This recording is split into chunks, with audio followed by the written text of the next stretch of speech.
Welcome all to the Town of Williston Development Review Board for Tuesday, December 8th, 2020. I'm going to open the meeting at 7:14 p.m. Our apologies for the delayed start. First order of business is a remote public meeting announcement. I, Pete Kelly, as chair of the Williston Development Review Board, find that this public body is authorized to meet electronically without a physical location due to the state of emergency declared by Governor Scott and Act 92 as a result of the COVID-19 pandemic. In accordance with the temporary amendments to the open meeting law, I confirm that 1, public access is available by video conference and telephone through Zoom. All members of the board and the public can communicate in real time during this meeting through Zoom. Planning staff will provide Zoom instructions for public participation before the hearings are opened. 2, the publicly noticed agenda, including Zoom web address and phone number. Agendas, materials, and Zoom instructions are also provided on the town website, www.town.williston.vt.us. Click on Public Records and Documents, then Agendas and Minutes. 3, the public can alert us if a problem during the meeting. If anyone has a problem with access during the meeting, please use the raise hand feature or chat box in Zoom, or call Emily at 802-878-6704 extension 3 and leave a message. 4, continuing the meeting if necessary. If Zoom crashes or if the public is unable to access this meeting, it will be continued to January 12th, 2021. And that's our next meeting. All votes taken in this meeting that are not unanimous will be done by roll call in accordance with the law. Let's start the meeting by taking a roll call attendance of all DRB members participating in the meeting. Paul? Here. John Hemmelgarn? Present. Steve Lambrecht? Present. Scott Riley? Here. David Saladino? Here. Dave Turner? Here. Okay, I will now turn it over to Emily for a Zoom 101.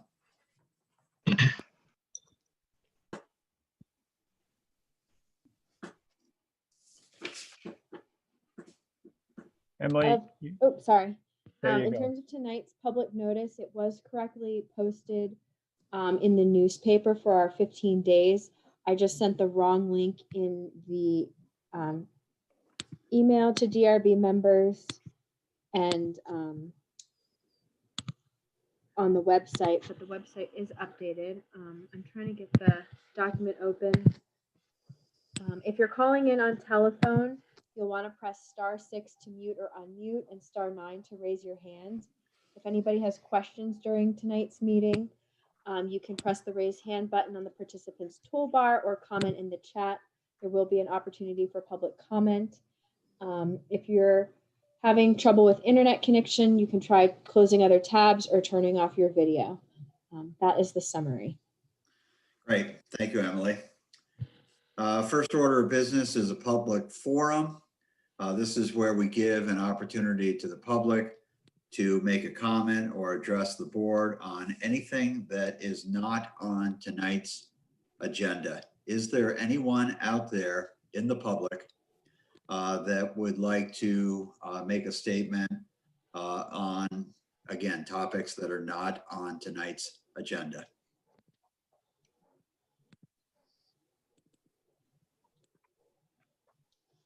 I'm seeing no chats and no raised hands. Okay. With that, we'll go into the public hearing. We've got 3 items on the agenda tonight. Due to agenda item number 1, the applicant not appearing to be present yet, we are going to shuffle up the order So DP 19-18.1 Bag Riders is not present. We'll put them off to the side for now. The other two applicants for tonight are DP 21-08 Kelly Barland and DP 09-01.20 the Snyder FC Commercial Properties LLC and Rieley Properties LLC for master sign plan amendment. So with that, we will kick off with DP 21-08. Kelly Barland, who has this one for staff? Me. Okay, go ahead, Emily. Kelly and Chris, can you say your name and address for the record, please? Hi, Kelly Barland, 294 Wildflower Circle in Williston. Chris Haggerty, 305 Blackfly Hill, West Bolton. All right, so tonight is a pre-application review for a 2-lot subdivision off of Shagbark Lane. The applicant is Kelly and his representative is Chris. What they are proposing to do is create 2 building lots and 2 open space lots on lot 2. This lot is currently undeveloped except for the shared private driveway that's shared with lots 1 and 3 from the former subdivision. This lot contains an inherent right to build 1 dwelling unit equivalent, so they would be adding a second dwelling unit. The property is 10.67 acres. It's currently vacant. They're proposing residential use. The access is private. It's in the Agricultural Rural Zoning District.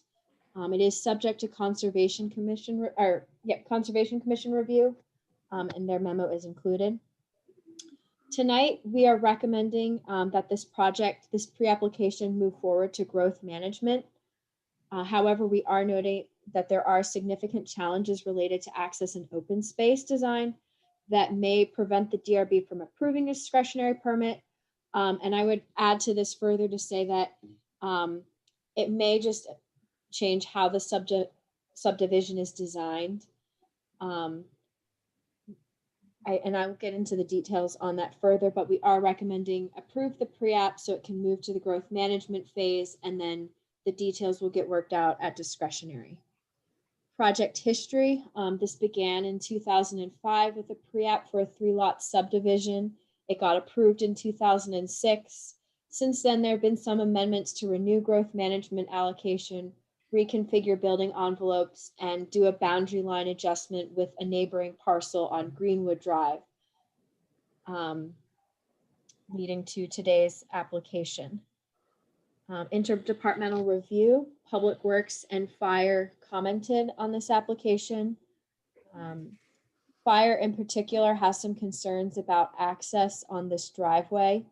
And staff is noting that there is some conflict between the development standards, both in the bylaw, fire safety plan review, and public works. There may be a bylaw amendment in the future to access, and an application only has vested rights when a discretionary permit is applied for. So if there's changes to that chapter before this application goes to discretionary, it might have to meet the new standards. The conservation also conducted a site visit on November 12th. We did receive 2 comment letters. Those are included. One comment letter also included information about their access easement from an abutting parcel. And staff notes that this is pre-app. It's time to look at complex projects in an informal way to invite comment and discussion. Project elements, the first 2 I called to your attention are vested rights for non-conforming lots, uses, and structures. Lots 1 through 3 were created under SUB 0605. Any substantial change to approved final plans can void the vested rights, and minor changes may be allowed. The creation of a new dwelling is a subdivision and considered a substantial change. The DRB's power to correct nonconformities is, quote, limited to requiring work that is reasonably proportional to the scale of development. This comes into play with both access and open space. And I can get into that further when we get to those two sections. Discretionary permit procedures similarly says that the DRB scope of review can be expanded when a property is not in full compliance with the final plans or the bylaw. In this case, the property is not in compliance with the bylaw standards. It was developed under a former version of the bylaw. So for these two, staff recommendations aren't included. We're just calling these standards to the DRB's attention when we discuss access and slopes. This property is located in the agricultural rural residential zoning district. We are including specific recommendations. In terms of development pattern, this is where open space is required. On parcels greater than 10.5 acres, 75% must be set aside as its own parcel. The applicant's existing and proposed subdivision can comply with this standard. Where it gets tricky is 31276, which requires that slopes between 15 and 29% be included in the open space to the extent consistent with the landowner's right. So where the existing two building envelopes on the parcel are located and where the new one is proposed to be moved to could interfere with these slopes. The bylaw does allow for an exemption and allows for slope development to be permitted on those slopes, but doing so, the density is reduced to 1 dwelling unit per acre. If you 10 reduce 10 acres. 10 acres, excuse me. If you run that calculation either for 33 acres, which is the overall original subdivision, or 10.67, just looking at lot 2, it doesn't give the opportunity to add a second building lot. It would only support 3 houses on one on each of the 3 existing lots. Home site design and open space developments. Lots can be no smaller than 15,000 square feet, which is shown, and there are clearing limits. Access, connectivity, and traffic studies, we're including a specific recommendation. This development is served by Shagbark Lane, an existing private driveway off Butternut Road. Butternut Road is an unpaved town road. The town's authority on the portion of Shagbark Lane after Lot 5 is limited because no change or development is proposed beyond Lot 5. I will note that for access, we're looking at unit count regardless of bedrooms, whereas density and growth management use the dwelling unit equivalent. Here it's just a house is a house no matter what. The access standards of Chapter 13 limit a private driveway to a maximum of 5 dwellings and a maximum length of 1,320 feet. The proposed amendment adding 1 dwelling would result in 6 dwelling units served by Shagbark Lane. The length of the existing private driveway exceeds the limit and is about 2,000 feet. To resolve the non-conforming length and exceedance of the dwelling units allowed on a private driveway, the first about 680 feet of Shagbark would need to be upgraded to a road, and this requires paving and curving to the public works specification. Not only could terrain make it challenging to meet the requirements of the public works spec, the cost to construct and maintain a paved road could be prohibitive. The bylaw does allow an exemption to both the length and the number of units on a private driveway, but with the reduced density of 1 dwelling per 10 acres, again, which wouldn't allow for that additional unit to be created. Unless the applicant can meet the current access standards under Chapter 13 by upgrading a substantial portion of Shagbark, staff determines that due to access nonconformities, any lot served by Shagbark is not eligible for further subdivision. Since writing this staff report, there could be an option as well to request a legal opinion from our town attorney before this proceeds to discretionary permit to understand more of what the legal implications are of the vested right standards in the bylaw and amending access that's currently platted as a 40-foot right-of-way. What follows is a table where line by line, I compare what the bylaw standard is for access, which I summarized. This project is expected to comply with off-street parking and on-site infrastructure. They're proposing private well and septic systems. Growth management, if it completes pre-application this year, 2020, it'll go to growth management in March 2021. They would be requesting 1 unit of allocation because lot 2 has retained that inherent right to build. The project previously received points for a primitive trail easement. This application is also proposing a realignment of the trail easement, which the Conservation Commission reviewed and is agreeable to. So they would still probably receive points in that category. In terms of density, this project complies with the allowed density, both looking at the overall land holdings of the original subdivision and just lot 2. Where that density does get tricky is when access and open space reduces it to 1 per 10 acres under those exemption standards. Residential improvements, usually we don't talk about Chapter 20 in the DRB. However, we are noting that an accessory dwelling unit can be approved administratively as an allowed right to a primary dwelling unit. There are some limitations on how that lot can be developed and occupied. But if subdivision is not a possibility, there is an opportunity to create an accessory dwelling. No additional landscaping is anticipated, given the arrangement of the open space providing an ample buffer. There are conservation areas on this site, and we are including the Conservation Commission's specific recommendations, particularly that there be a habitat disturbance assessment at discretionary permit, and also that there are uncommon, rare, or threatened species on this property. In this situation, it's a dry oak, hickory, arboretum forest habitat. So what will be required at discretionary permit is an opinion from Vermont Fish and Wildlife Department about the presence or absence of this community, and then any recommendations that they have about how the development can be planned so it doesn't have an undue impact on that community. And a recommendation is included. This parcel does have a high priority for the Environmental Reserve Fund, and it does have a desire for a primitive trail.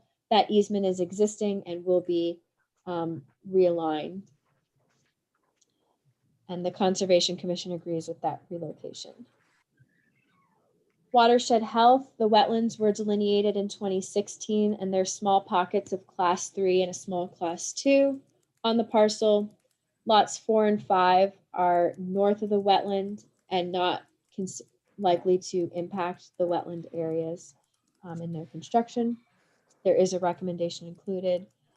And lastly, outdoor lighting will need to comply at discretionary permit, and impact fees will be assessed at the time of administrative permit. In the recommendations below, originally I've wrote in cannot in recommendation number 1. I think the DRB should change that to may not and keep it vague as a recommendation, because we'll be looking into this further as the application moves forward to discretionary permit, maybe seeking a legal opinion. With that, I conclude. Thank you. Okay, thank you, Emily. Just making a note of that change. Nice job, Emily. Okay, now it's the applicant's turn. What I would like to have you do as a starting point is, so this is for Chris and for Kelly, is if Emily could put up on the screen the site plan. I'd like you to walk us through what you are doing and talk a little bit about the access challenges, and talk a little bit about the the slope, please, on the property, which is pretty significant. Sure. So I believe that the slope, it's going to be subject to a field study, but a couple of things to put in perspective. Let's talk about the road real quick, the private lane. It's referred to as a driveway, but in 2009, I can't remember the exact date when it was built, but I could pull that out. But it was actually built to town standards. It's an 18-foot wide lane with swales and dispersion trenches and all kinds of culverts and everything necessary to meet town standards. So I'd like for the DRB to just keep in the back of their mind. My intent is not to convince you guys tonight that, you know, it should be a road, but I would like to point out that back when this was approved, it was up to town standards as being a private road. Okay. That said, the other point to note on the road is that the elevations on the approved plan for the road, the steepest elevation on the road was actually 12% grade. So if you look at where the road goes, how you come up off of Shagbark and you snake through, it's not much of a grade at all. Where you see this switchback, there is a bit of a grade. Obviously, that's why there was a switchback put in place, but it's not until, there you go, you found it, Emily. So this is the actual approved road plan from, I can't remember the date, Emily, but I believe 2006. 2006. Okay. So if you look at the steepest grade, it's I don't think you can read the numbers, but if you can, the steepest grade is actually 12%. Okay. So while there are definitely some steep grades on this parcel, what I'd like to note is that lots 4 and lots 5, they just run right along that road. So in other words, it doesn't drop off. You pretty much would be a flat driveway from the lane up onto lot 5 as well as lot 4.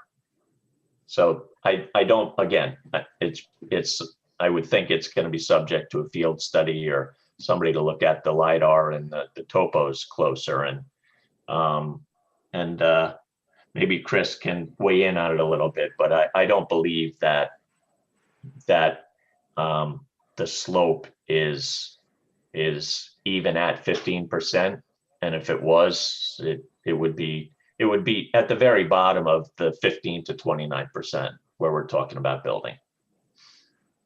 Right, that's my understanding as well. Like you said, Kelly, that road was staked out and constructed as designed. So I have no reason to think that anything exceeds 12%. And, you know, I don't think that if we're doing any measurement off of LiDAR contours, I don't think that's appropriate. I think we should be basing it based on that design and or, you know, further field verification, but the LiDAR may not capture that road as accurately as needed to kind of certify its compliance with the design. The other point to note is that the existing lot that that stands, that I can, for all intensive purposes, start to build on, I guess pull a permit and start to build on, is in essence lot 5. It's just configured slightly differently. And if you take lot 4 and just put it below the switchback, that was the original design of the property. So there were actually 2 building envelopes on this parcel. And by moving lot 4 to the north, we're avoiding any wetland buffers. We significantly moved it north of that.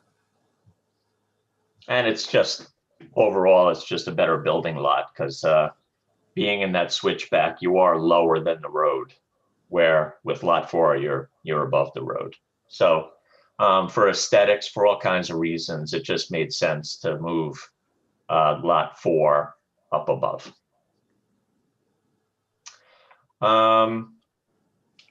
What else would you guys like to know about the parcel itself? Emily mentioned it's not in, there's some class 3 contiguous wetlands way down below, but they tend to be on, yeah, down there. Majority of them are not even on this lot. And the wetlands as they're outlined, that's right where there are culverts. Emily made reference to a primitive path. If you look at the southerly part of the lot, Emily, can you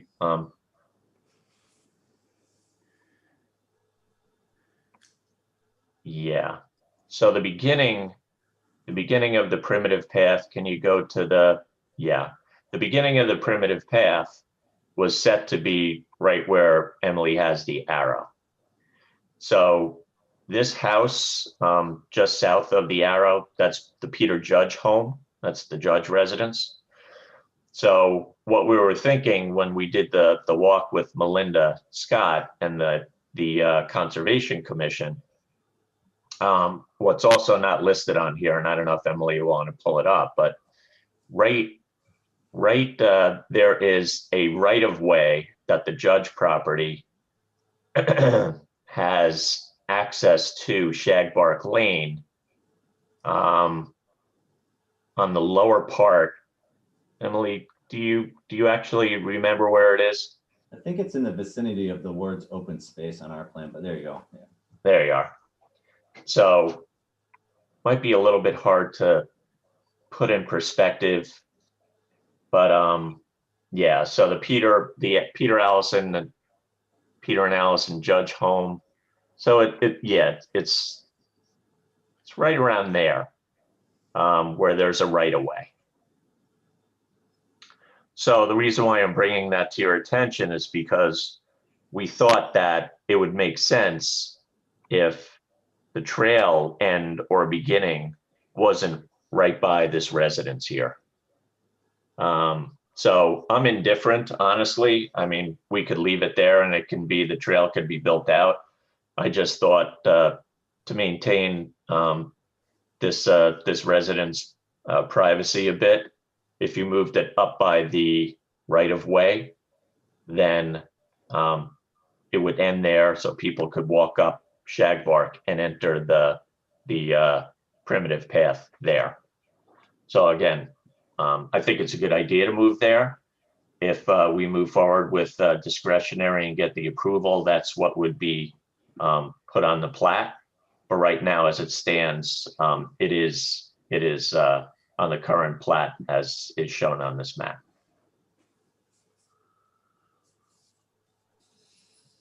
Okay, anything else? I think that about covers it. There was some reference to the fire department laying reference to the road itself and having pull-offs and the like, but I think that I think that that's anticipating that it really is truly a driveway. I mean, this truly is an 18-foot wide road. So you can get a fire truck going up and cars going down at the same time. So I don't see access being an issue with a fire truck. The distance off the road is something that I know is in the bylaws, but I did want to lay mention to that. And I think that's pretty much what I wanted to bring up. Okay. Chris, do you have anything to add before we turn it over to the board? I don't think so. I did have one question. I think in Emily's staff notes, there was mention of 6 units on Shagbark, and I was just wondering where the 6th unit comes from. I know we have the Judge property accessed and 2 of Kelly's previous lots that have been built on. we're adding two more. I'm assuming that right of way, which we neglected to show, we weren't aware of that right of way in the crunch of time to get this plan together. I'm assuming that Peter Judge's new right of way that's not depicted counts as one of those uses. So we're counting lot 19 Shagbark Lane, or Okay. address 19 Shagbark Lane. Mhm. Its driveway is the first one on Okay. the left. Okay. Yep. Gotcha. And it is the thing to point out about that property is just until recently, it did have a butternut address. Yes, it did have it does have right of way onto Shagbark, but I think it was in the last year or two that it was actually, that it was given a Shagbark address versus having a butternut address. And it, Yeah, there was a BLA between 19 Shagbark and 101 Shagbark. And part of that approval, Public Works wants consolidated access. The one point on Butternut Road is limited to agricultural use only. And the house has its driveway off Shagbark.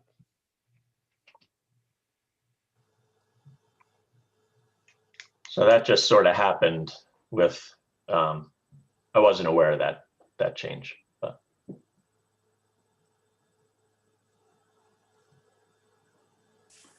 Okay.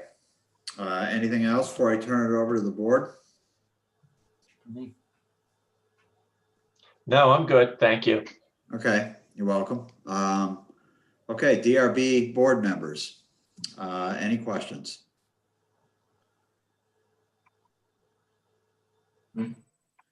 So Kelly, Scott Riley, have you checked the road standards recently? You know, I know you built this quite a while ago. Have you checked with Public Works on what the current road standards are? I haven't checked with Public Works, Scott, but I do believe that what the fire department was asking for was that the road be widened to 24 feet if it was gonna have 6 dwellings on it, which Okay. little nutso. Yeah. I think that might be obviously something you got to look into. I think we're into a couple of generations ago from when you built this to what's going to where the standards are now. Right, I agree.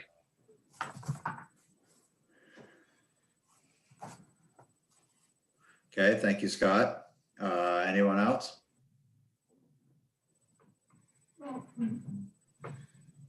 Are there any plans to go further than lot 5? So there's Kelly, where's your house? My house would be lot 5, Scott. Are you way up let's see. No, up at the top is the Harder residence. That's harder. Okay. Yeah. Yes. And there's a there's a hammerhead built to spec just at the beginning of my property line. Okay.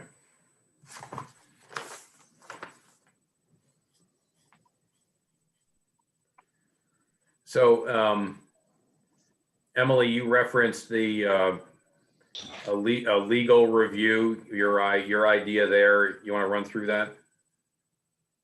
Yeah, so we're recommending approving the pre-app tonight.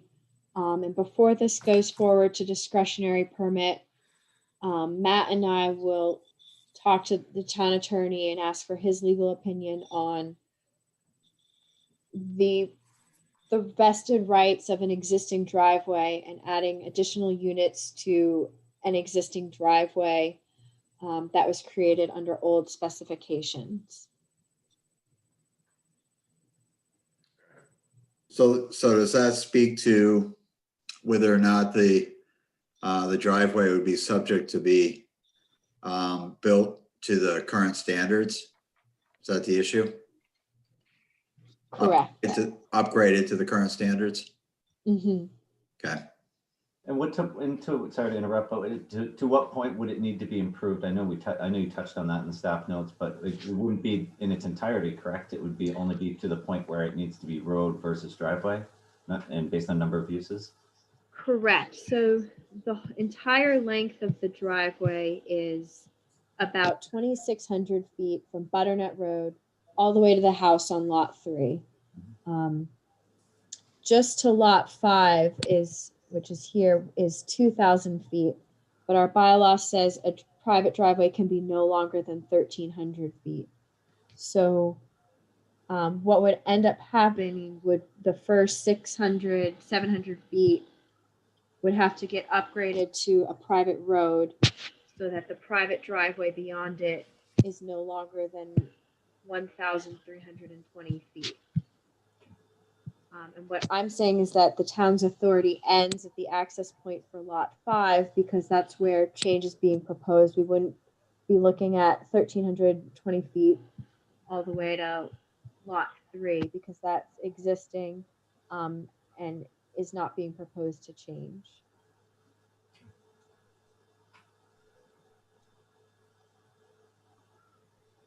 But if the public works standards are 18 feet, if the road was constructed to the standards that are still in place today, that is no longer an issue, right? If this road still meets the current public works standards, then that's not an issue because then it's considered a private road, right? Well, the public works specifications don't have standards for anything that's unpaved.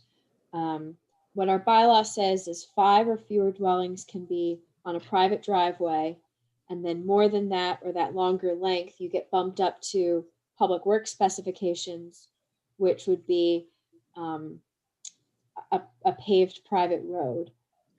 Really? There's no allowance for gravel roadway, even though we have town gravel roads in Williston. Correct. Interesting. So you'd be going from a dirt road, butternut, onto a paved road of Shagbark. Back to the dirt. And the bylaw does give an exemption to that because obviously having that paved road in the middle of dirt roads is out of character, but the only exemption is that 1 dwelling per 10 acres. Oh, okay. Yeah, those places where the bylaw does allow exemptions, it's with a reduction in density. So applying some common sense to this, and just the thing to keep in mind is I could build on a larger Lot 5 tomorrow and also have an accessory structure with a 2-bedroom dwelling not to exceed 1,500 feet. So in essence, if I did nothing, if I pulled this, then I could be building in essence 2 structures. But you couldn't sell off that second structure. Correct. That's the rub. That's the rub. Yeah. So it would, So really what I'm looking to do is to be able to subdivide the close to 11 acres into 2 nice sized lots that the lane that is on there, I don't know if the members of the DRB have been on it, but it's worth a drive. It's plenty wide. So I understand. For those that don't know, I was on the DRB for 12 years.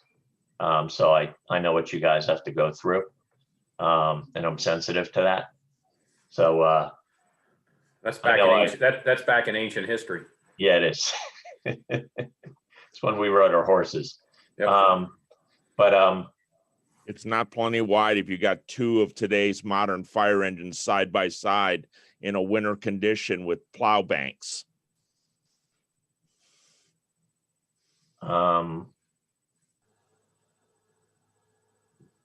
Yeah, that's true. All that I'm saying is that it's wide enough for, you could fit 2 fire trucks side by side on the road. This is Dave Turner. I did take a ride down the road, and while I was on the road, I did meet another vehicle and there was no problem bypassing another vehicle. But again, we have to go by the standards. Thank you. Dave, how did you find the steepness on that road? The steepness on the road was fine until you got up to the top building lot, top house unit there. But it is curved enough so that you don't go straight up the bank. So it's not bad. The only thing I didn't notice was the fire truck turnarounds, though. That's right up at the top. Okay. There's, I think the Public Works wants them like 400 feet apart. So if you do go in those lots, would there be an issue making the driveway wide enough for the fire truck to turn around in? Okay. Something to consider anyways. Yes. Thank you.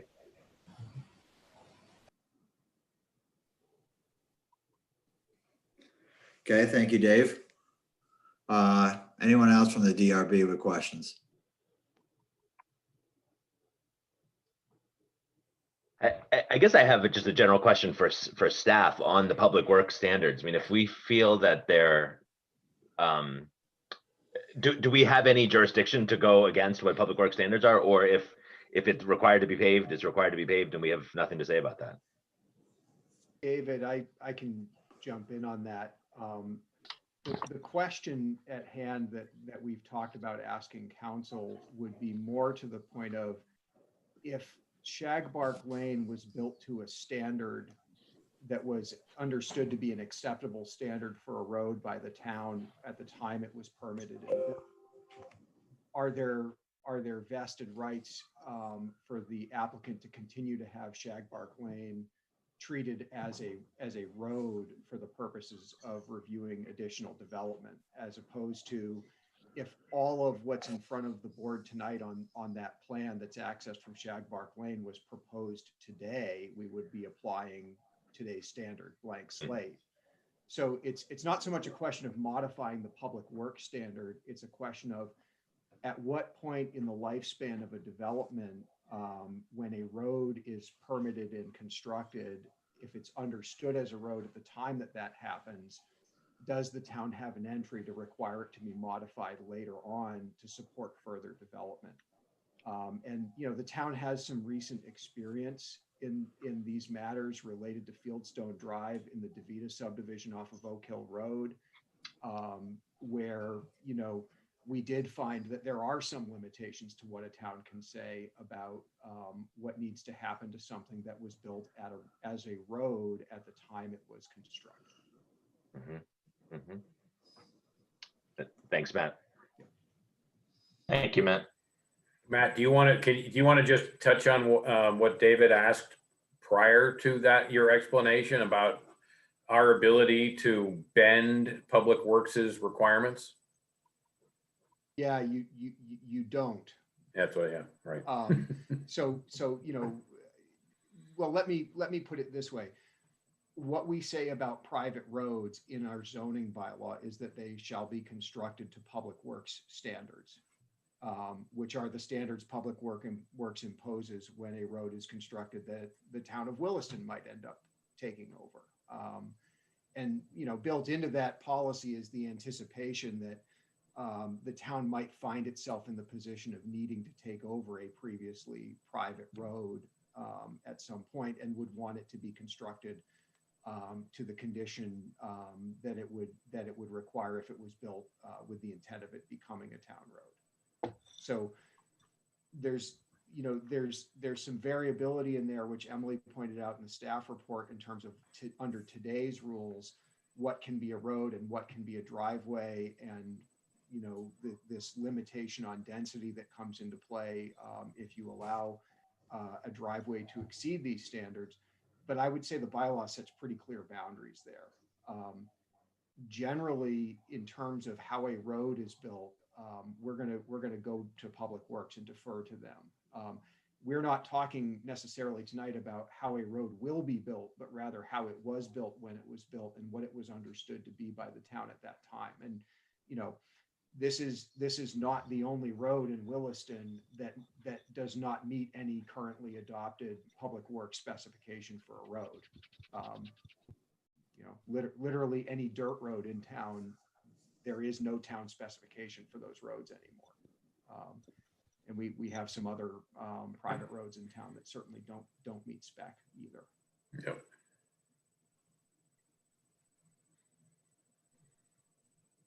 Okay, thank you, Matt. Any other questions or comments by DRB members?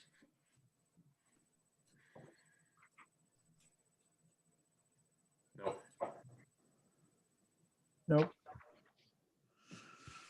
Okay, is there anyone out in the public who has a question or would like to make a statement on this application?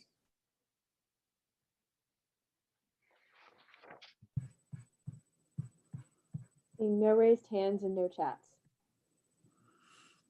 Okay, Chris and Kelly, any last comments? No, I think we did a pretty good job covering it. Thank you. I'd just like to thank Emily and Melinda for all their help in getting the application together. Yeah, thank you, guys. Yep, they do a good job. They do. Thank you for mentioning that. That's appreciated. Okay, last chance for questions.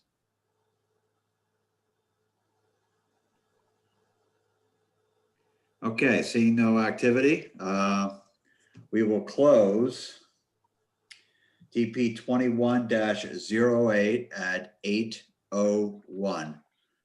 Thank you very much for coming. Thank you. Have a great evening. You as well.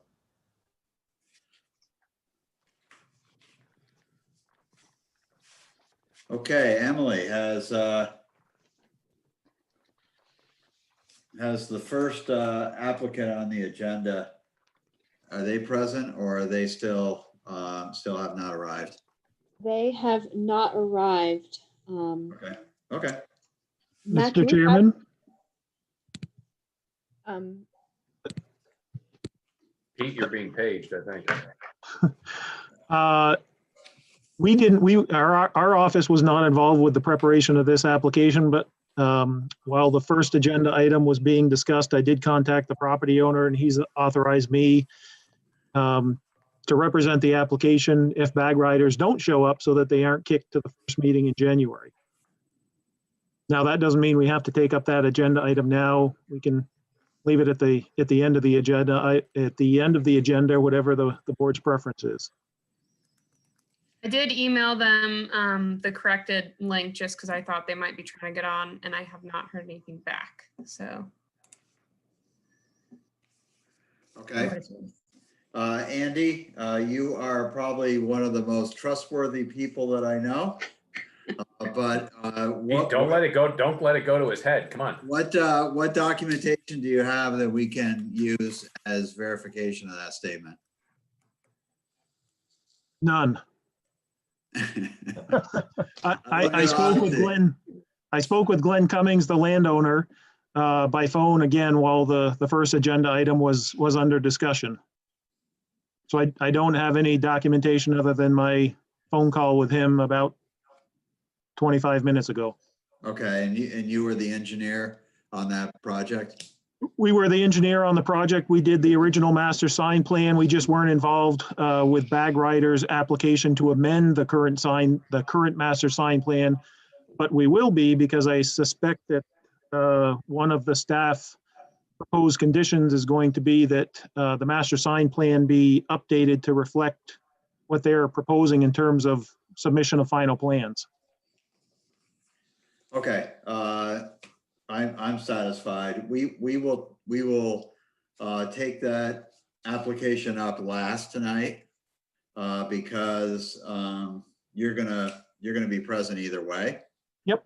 So this way, Chris and whoever else is present can be heard on their application, and then you can be free to go, Chris. So So with that, we will open up DP 09-01.20, which is a master sign plan addendum for the Snyder FC Commercial Properties LLC and Rieley Properties LLC. Scott, I assume you are recusing yourself on this one? Yep, I am recusing myself from this hearing as I have a financial interest in the property. Okay, very good.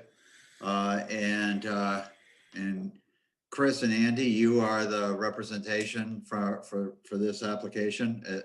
Scott, are you going to be participating in this, or are you on the sidelines?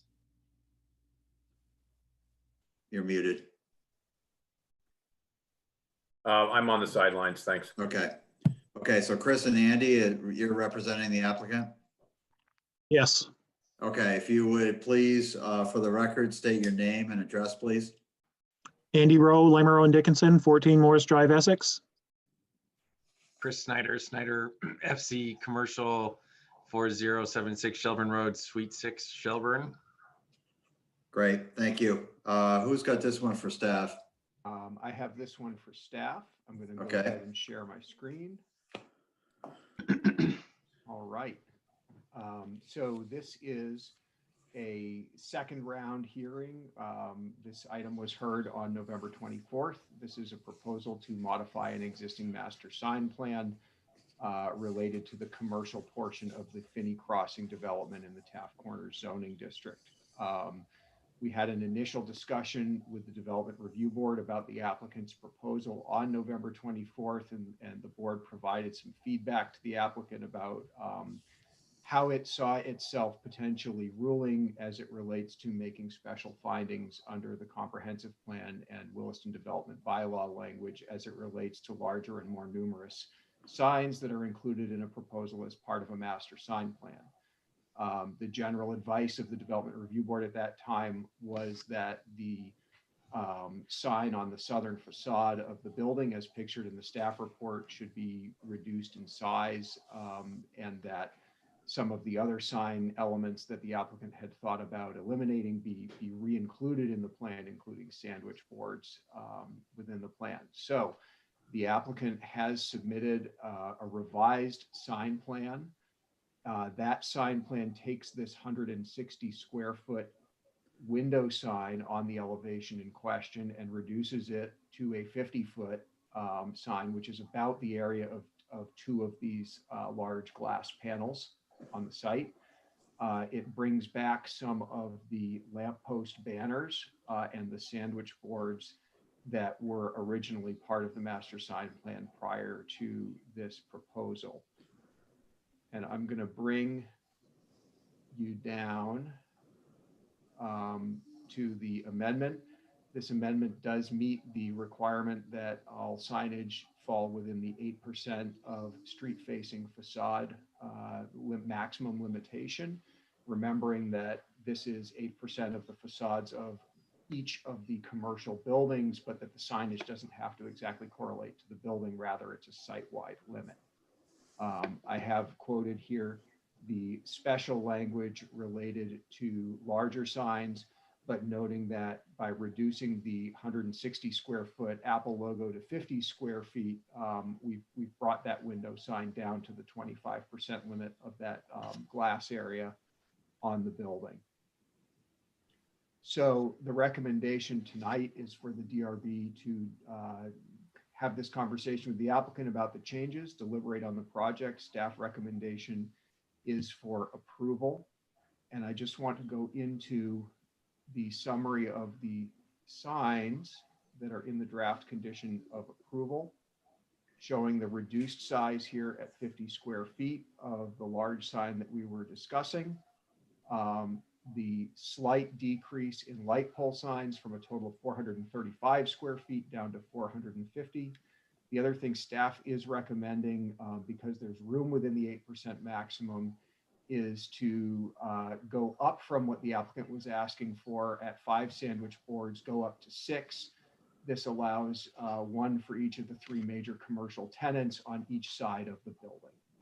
Since there's room there for it, staff suggestion was include that six square foot sandwich board. And I'm going to stop there and stop screen sharing for the moment. I can bring the site plan back up if needed. Okay, thank you, Matt.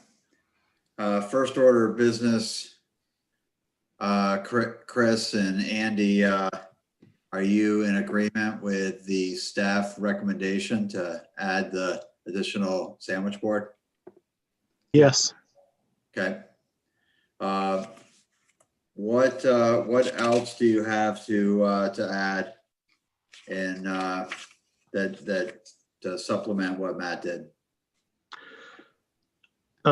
Just a couple of things, just to note that all of the window signs now are proposed to be no more than 25% of the window area. So there's no increase being proposed there.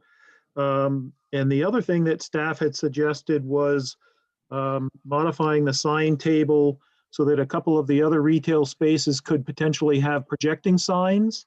And I think that's a great idea. The only thing that we would ask is that they had suggested that the two signs on the north side, JN5 and JN6, that would be the two westerly tenants in this building, be potentially eligible for projecting signs. A tenant that had expressed interest in the westerly space had actually proposed a projecting sign. So we'd like to also request that the one sign on the west face of the building, JW1, also be eligible to be a projecting sign as well. Other than that, no other comments on what staff presented. It's consistent with the plans as submitted. Okay, great. Thank you, Andy. I'd like to say just one thing. I appreciate the DRB's guidance and information and help. And I think it helped clarify the approaches. And I thought it was a good discussion at the last meeting. I appreciate the thought that you guys gave back to us. Oh, well, thank you. Didn't want to get it back in the queue. You know, that was what we were trying to do. Yep. Anything else, Chris? No. Okay. DRB members, any questions? Yeah, one question. Just how big a projection do they want on that sign? Well, the sign wouldn't be any larger as a projecting sign than is being proposed as a wall sign. It would just have the ability for a different type of signage with the sign projecting out from the face of the building being perpendicular to it, as opposed to being mounted on the face of the building, flush with the face of the building. Yeah, I'm just saying it's not like Walla Walla, Washington 8 here kind of length of signs sticking out, right? No, and I can't recite them for you, but I know, having looked at the projecting sign requirements before, there are specific limitations on, similar to freestanding signs and wall signs, there are similar restraint on projecting signs. Okay, sounds good. And Andy, this is John Hemmelgarn. That was JW1 that you want to switch to be a projecting sign? Correct. The single one sign on the west elevation Yep. of the building. Yeah, I've got my plan out now, so I can see that. I think that's a great idea. That's my only comment, Pete. Okay, thank you, John. Other members of the DRB, questions?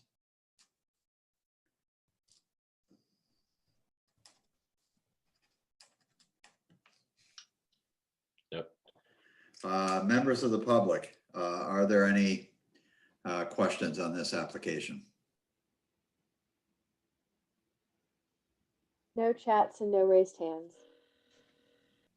Okay, last call for questions or comments by the applicant or DRB members.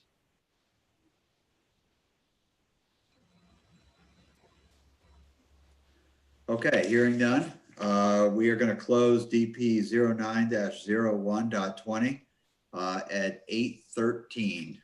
Thank you very much for coming. Thank you very much. Thank you. Appreciate your time.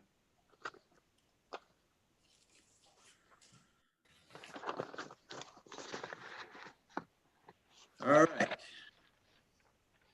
DP 19-18.1 Master Sign Plan Amendment, Cummings Master Sign Plan. Who is, Andy, you're representing the applicant. Yes. If you would, for the record, state your name, yes, please. Andy Rowe, Lemero and Dickinson, 14 Morris Drive, Essex, representing Glenn Cummings and Bag Riders. Thank you. Who's got this one for staff? So this is a request to amend an existing master sign plan located at 347 Shunpike Road. It's one of the Robert lots, and currently has a sign plan for the Cummings development. So basically, this is just a request to take out 5 6-square-foot wall signs and replace them with a single 31-square-foot wall sign. And staff's recommending approval of the master sign plan amendment with conditions of approval. This is the first amendment the DRB has reviewed related to this master sign plan. The original master sign plan was approved under DP 1918, July 9th, 2019. None of the other departments, police, fire, public works, have submitted any comments for this application, and no comment letters were received at the time of the mail out. So the applicant is proposing a master sign plan amendment that allows for a wall sign in excess of the usual limitation of 24 square feet. Again, they're proposing the replacement of one 6-square-foot wall sign with a 31-square-foot wall sign, and the elimination of 4 wall signs, each at 6 square feet in size. So the net additional wall sign area for the site is 1 square foot. And this is a newly developed lot. There's no non-conforming signs, and the existing master sign plan was approved for a new site development. So the frontage requirements are still met with this amendment. The potential maximum sign area is 157 square feet, and this proposed amendment would put the proposed total sign area at 151 square feet. It might be just a little bit easier if I just show you the site plan and what's being proposed. So the final plans for the previous master sign plan have these 4 signs listed: J, K, L, and M. Those are proposing to be eliminated, and this sign would be replaced with a larger sign over here with the 31 square foot sign. So I think that is all I have, and there is a recommendation or a condition of approval just stating that final plans must show all existing and improved sign locations in plan and elevation view, and must include a table of approved sign locations and dimensions sorted by sign type. That's all I have. Okay, thank you, Melinda. Andy, recognizing you didn't have a lot of time to digest this, do you have any concerns with the proposed conditions of approval? Nope. I think I did have a chance to review things earlier, and Melinda summarized it pretty well. They're taking 5 signs and or eliminating 4 signs and making the 5th one larger. Yep. Okay, so you don't have any concern with any of the proposed conditions of approval? No. Okay, great. Thank you. DRB members, do you have any questions? I'm good. All set. I'm fine. Just one question. Is this because Bag Riders is taking over that whole side of the building, basically? Yes, I was out there today for the work happening next door, and yes, I believe they're taking that whole side of the building.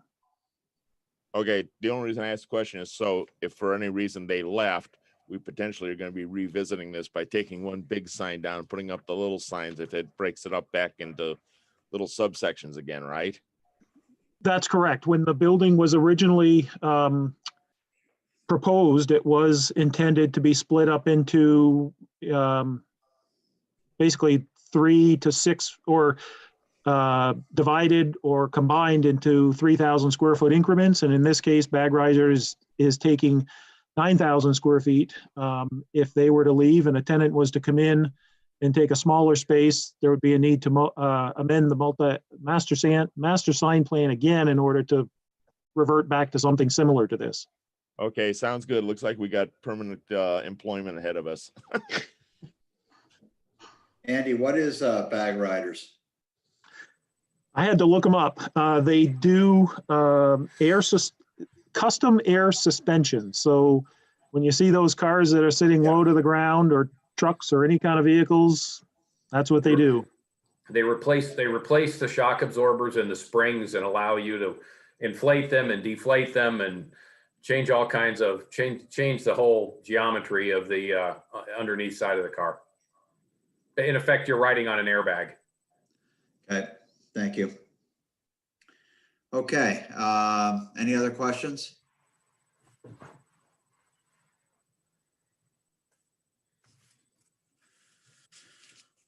You good, Andy? All set? Yes, thank you. Okay, good. Okay, we're gonna close DP 19-18.1, the Cummings Master Sign Plan Amendment to reflect the tenant Bag Riders.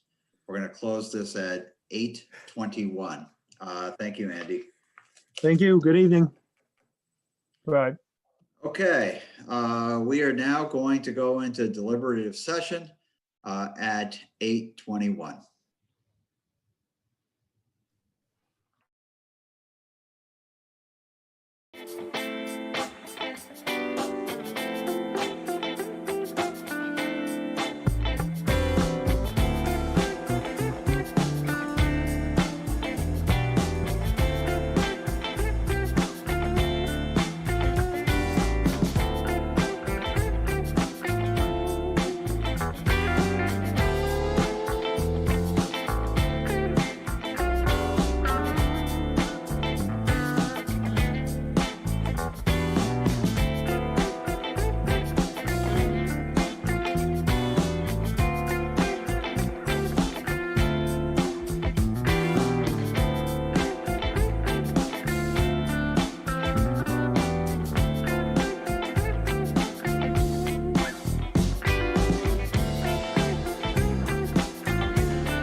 Okay, welcome all. The Williston DRB for Tuesday, December 8th, 2020. We are back from deliberations. Is there a motion for DP 19-18.1 bag riders? Yes, as authorized by WDB 6.6.3, I, David Saladino, move that the Williston Development Review Board, having reviewed the application submitted and all accompanying materials, including the recommendations of the town staff and the advisory boards required to comment on this application by the Williston Development Bylaw, and having heard and duly considered the testimony presented at the public hearing of December 8th, 2020, accept the findings of fact and conclusions of law for DP 19-18.1 and approve this discretionary permit for a master sign plan subject to the conditions of approval above. This approval authorizes the applicant to submit final plans, obtain approval of these plans from staff, and then seek administrative sign permits, which must proceed in strict conformance with the plans on which this approval is based. Thank you, Dave. Is there a second? I'll second. Yep. Scott beat me. Yeah. Okay, so Scott seconded it. Yep. Any further discussion? Hearing none, we'll do a roll call vote. Please indicate yay or nay. Paul? Yay. John? Yay. Steve? Yay. Scott? Yay. Dave Saladino? Yay. Dave Turner? Yay. The chair is yay. 7 in favor, none opposed. Motion carries unanimously. Is there a motion for DP 21-08 Kelly Barland pre-app for a subdivision?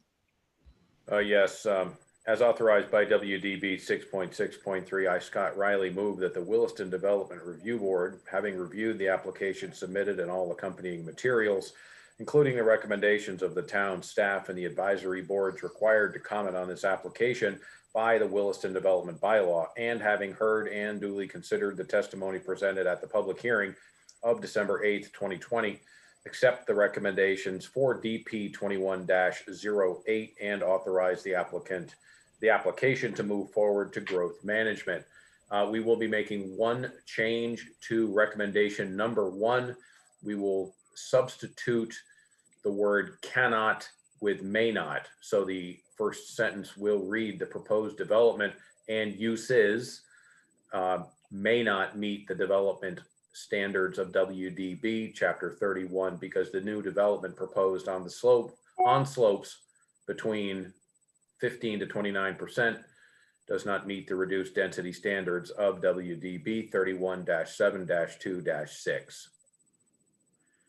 Thank you, Scott. Is there a second? Second. John Hemmelgarn seconds it. Is there any further discussion?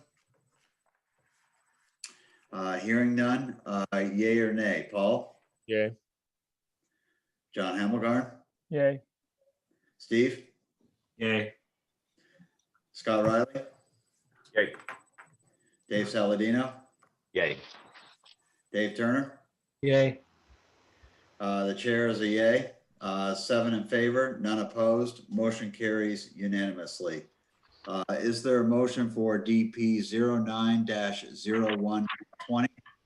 Yes, there is. Sign plan amendment.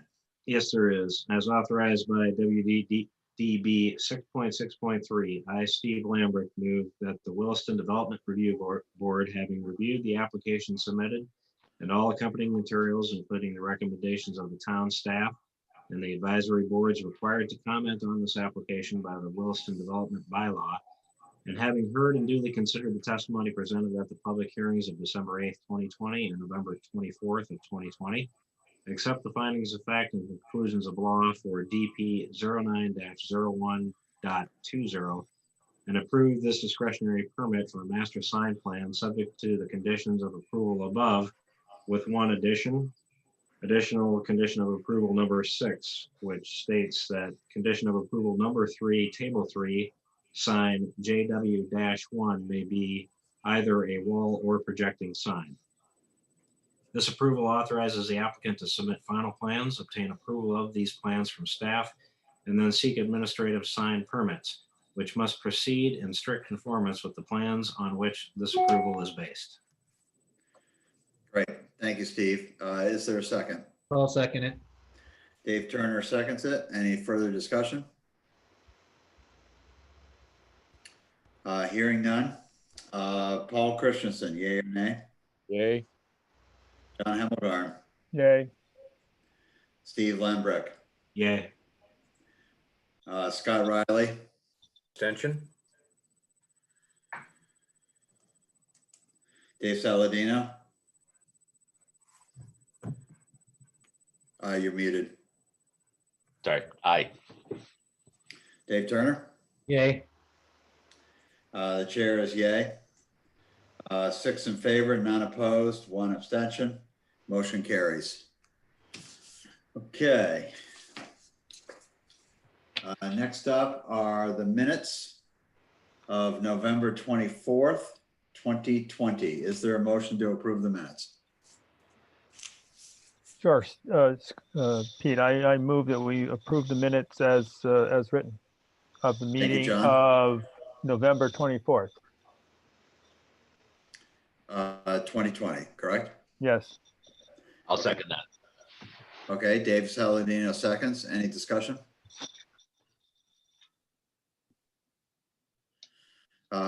Hearing none, we're going to do this in a group. All those in favor indicate by saying aye. Aye. Aye. Any opposed?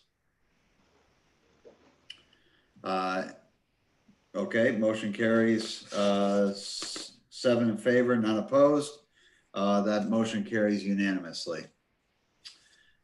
Is there any other business to bring forth to the DRB at this point? Any Mariah Carey songs you want to sing? Do we get to guess who came up with that idea? I think I've got a pretty good thought. I do too. Trying to introduce a little fun. Yes, and done well. Yes. That's the way it should be. Well, before I call for a motion to adjourn, I wish everybody a happy holiday season. Thank you very much for your support of the DRB in 2020 in this virtual world. The staff, you did a tremendous job pivoting to this virtual meetings. I think they really came off without really any major hiccups, and you're to be commended for that. So thank you very much. I second that. I third that. Here. Thank you. It means a lot. Yes. Pete, I was thinking earlier, did we do growth management via Zoom last year? We must have. Yeah, we did. And that was our first meeting. I was going to say, I was just thinking Yeah. it must have been either the first or the second meeting, and that would have been quite a test. I think everything blew up in mid-March. St. Patty's Day. And St. Patrick's Day is forever tainted. Yes, because they had to close the bars early. Yeah, what'd they do with all that green beer? They put it in the Savannah River. And growth management was our first Zoom call, and yes, that was interesting. It was all new to us. Certainly was to me. Yeah, I was still trying to figure out how to keep my computer network here at home was not yet improved. Yeah. Well, it seems to be working out pretty well for everybody now. It's great. It works very well. Yeah, but with any luck and rollout of the vaccine, we maybe next summer we can be back together. We'll see how that plays out. Hey, have we ever done an outdoor meeting? Not that I can recall. Not to hear items, although you've done, site visit that was formed like a meeting. Well, maybe we could set up the gazebo there. I want to put in one plug before you go. Okay. Over the break and the holiday, when we return your first meeting in January, there's one hearing item on the agenda, but I'm also going to be bringing you the consultant team that's helping the town work on its development standards for the growth center. And they're going to be asking you to think about what you feel like in the Taft Corners area in terms of development standards has been working, not working, how it's been going administering the code, what maybe you wish the code said that it doesn't say, or did that it doesn't do, or does that you wish it didn't do.